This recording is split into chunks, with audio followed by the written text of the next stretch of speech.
So friends, the prologue to Canterbury Tales کے بہت سارے پہلے کریکٹرز کے بعد ہمارے پاس 14th کریکٹر آتا ہے the doctor of physics, the doctor of medicine کا۔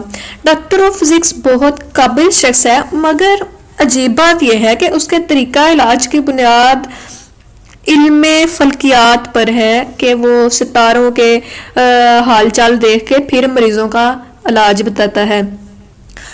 وہ ہر قسم کی بیماری کی تشخیص اور علاج بخوبی اور بآسانی کر لیتا ہے۔ کام جلدی نپٹانے کے لیے اس نے پہلے ہی کئی کیمسٹ تیار رکھے ہوتے ہیں جو اس کے پرسکرپشن کے مطابق فوراً سے میڈیسن تیار کر دیتے ہیں۔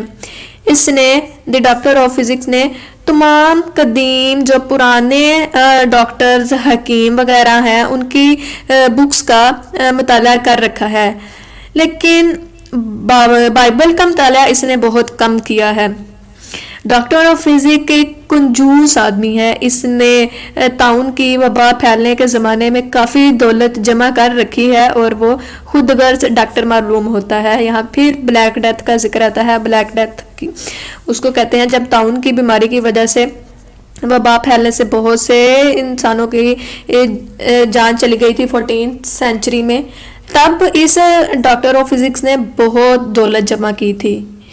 وہ ایک خود غرض ڈاکٹر معلوم ہوتا ہے کیونکہ اسے غریبوں سے کوئی ہمدردی نہیں، اس کی بجائے وہ اپنی جو رقم ہے وہ سنبھال کر رکھتا ہے اور سونا جمع کرتا ہے کیونکہ اس کے مطابق گولڈ جو ہے وہ دل کے لیے بہت اچھا ہے، اس لیے وہ خاص طور پر گولڈ سے بہت محبت کرتا ہے۔ دین فرینڈس، ہمارے پاس نیکسٹ کریکٹر ہے دی وائف آف باتھ کا۔ وائف آف باتھ کا کریکٹر بہت انٹرسٹنگ ہے۔ یہ ان زائرین میں سے صرف وہی واحد عورت ہے جو شادی کر سکتی ہے اور اس سہولت کا اس نے اچھے سے فائدہ اٹھایا ہے۔ وہ کئی شادیاں کر چکی ہے اور بہت سے اس کے ینگ ایج میں اس کے بہت سے افیئرز رہے ہیں۔ وہ اس کے علاوہ وہ ایک اچھی گھڑ سوار ہے، ہارس رائڈر ہے اور دور دراز علاقوں کا سفر کرنے کی شوقین ہے۔